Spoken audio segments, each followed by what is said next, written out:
Hello everyone, কেমন আছো তোমরা সকলে? আশা করি সকলেই খুব ভালো আছো। চলে এসেছি নতুন আরেকটা ব্লগ ভিডিও নিয়ে। সকালে আমি কি করি সেটাই তোমাদের সঙ্গে আজকে শেয়ার করবো। সারাদিন ধরেই তো ব্লগ বানাই একটু একটু করে। আজকে ভাবলাম যে তোমাদের সঙ্গে শুধু সকালবেলাটুকুই শেয়ার করবো। সকালবেলা উঠে আমি এখানে জানলার ধারে দাঁড়িয়েছিলাম কিছুক্ষণ ধরে। জানলা দিয়ে তোমাদেরকে দেখাচ্ছিলাম, দেখো গাছে কত আম হয়েছে। না এগুলো একদমই আমাদের গাছ না, দেখো ওই দূরের গাছটাতে কত আম হয়েছে। আমি জুম করে তোমাদেরকে দেখাচ্ছি, বা মানে বেশি ভালো দেখা যাচ্ছে। খেতে কার কার ভালো লাগে অবশ্যই কিন্তু জানাবে। যাই হোক ওইসব ছাড়ো, এখন আমি মাজবো হচ্ছে কি ব্রাশটা আমি খুঁজে পাচ্ছিলাম না, যার জন্য আমি হাত দিয়েই আমার দাঁতের কাজটা চালিয়ে নিয়েছি। আবার নাক সিটকিও না, আমার হাত আমার দাঁত আমি মেজেছি, তো কেউ নাক সিটকিও না। তারপরে ভাবলাম যে আজকে সকালবেলা একটুখানি চাউমিন বানাই। যেই ভাবা সেই কাজ, সকাল সকাল এখন বসে গেছি চাউমিন বানানোর জন্য। এখানে গ্যাস ধরিয়ে জল বসিয়ে তাতে চাউমিনটা সেদ্ধ করতে দিয়ে দিয়েছি, আর আমি তার পাশাপাশি আজকে আলু কেটে নিচ্ছি, কারণ আজকে আলু দিয়ে করব চাউমিন। অনেক দিনই আলু দিয়ে খাওয়া হয় না, তাই জন্য ভাবলাম যে আজকে একটু আলু দিয়ে চাউমিন। এখানে আমি আলুটাকে ভালো করে পরিষ্কার করে নিচ্ছি। হ্যাঁ আমি সকালবেলাতেই চাউমিন বানাচ্ছি। এখানে আমি কেটে নিয়েছি দেখো আলু, পেঁয়াজ আর কাঁচা লঙ্কা। কাটাকুটি করতে করতে ওদিকে আমার চাউমিনটা সেদ্ধ হয়ে গেছিল, তাই ওটাকে নামিয়ে রেখেছি ঝুড়িতে। আর তারপরে আমি কড়াইটা বসিয়ে দিয়েছি আর তাতে দিয়ে দিয়েছি তেল। তেলটা গরম হয়ে যাওয়ার পরে এখানে আলুর কুচিগুলো দিয়ে দিয়েছি। না একদমই তোমাদেরকে আমি রেসিপি বানানো শেখাচ্ছি না, তবে তোমরা যদি এইভাবে বানিয়ে খাও দেখবে তোমাদেরও অনেক ভালো লাগবে। যারা আর কি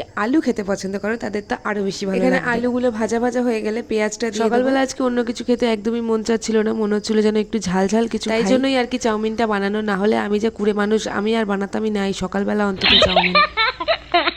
3-4 দিন ধরে হচ্ছে গিয়ে ভীষণ জ্বর সর্দি কাশি লেগেই রয়েছে, তো তার জন্য আর কি মুখটা একদমই পচে তেতো হয়ে রয়েছে, কিছুই খেতে পারছিলাম না। তার জন্য ভাবলাম যে আজকে সকালবেলাটা এরকম ভাবে, যেহেতু এখন ওয়েদার চেঞ্জ হচ্ছে তাই জন্য জ্বর সর্দি কাশি সবার হচ্ছে, আর আমার হবে না এটা কি হতে পারে গাইস? তাই জ্বর আমাকে এসেও একটু দেখা দিয়ে গেছে, এখনো গলার অবস্থা খারাপ, কাস্তে কাস্তে দিন চলে যাচ্ছে। যাই হোক তোমাদেরকে আমার জ্বরের গল্প করতে করতে এদিক দিয়ে চাউমিন কিন্তু অর্ধেক হয়ে গেছে। যাই হোক আমি আর কিন্তু বলছি না কি কি দিয়েছি, তোমরা তো ভিডিওটা দেখলেই, দেখে থাকলে অবশ্যই বানিয়ে খেয়ে। এই যে দেখো চাউমিনটা একদম তৈরি হয়ে গেছে সকাল সকাল। এই যে সুন্দর করে আমি এখন বাটিতে সাজিয়ে নিয়ে বসে পড়েছি, শুধু সসটাই ছিল। এখানে আমার মাও সব কাজকর্ম সেরে মুখ টুক ধুয়ে চলে এসেছে। আমি যেহেতু চাউমিনটা বানিয়েছি তাই ভালো না হলেও ভালো বলতে হবে না। না গাইস সত্যি ভালো হয়েছে, মানে মোটামুটি ঘরের যেরকম হয় সেরকমই হয়েছে, ভালোই হয়েছে।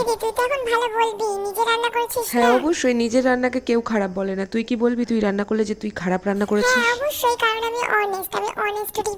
এই তুই তোর এই বকর বকরটা একটু চুপ কর। যাই হোক গাইস ওর কথা একদম বাদ দাও, ফালতু একটা পাবলিক। তো এখানে দেখো আমি এখন মায়ের সঙ্গে একটুখানি হেল্পিং করছিলাম, তারপর এখানে আমি একটু ভাইয়ের সঙ্গে বাদরামো করতে ব্যস্ত হয়ে পড়েছি। যদি তোমরা এই অবধি ভিডিওটা চলে এসে থাকো তাহলে অবশ্যই কিন্তু একটা লাইক করে যাবে, আর চ্যানেলটাকে সাবস্ক্রাইব করতে একদম। দেখা হচ্ছে তোমাদের সঙ্গে নেক্সট ভিডিওতে। এরপরে আমি আর ভয়েস ওভার দিচ্ছি না, এবার তোমরা আমার অরিজিনাল ভয়েস শোনো। এইভাবে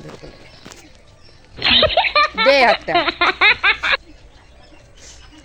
আর দে বুঝে দে, না দে আমি জুতো দেবো না।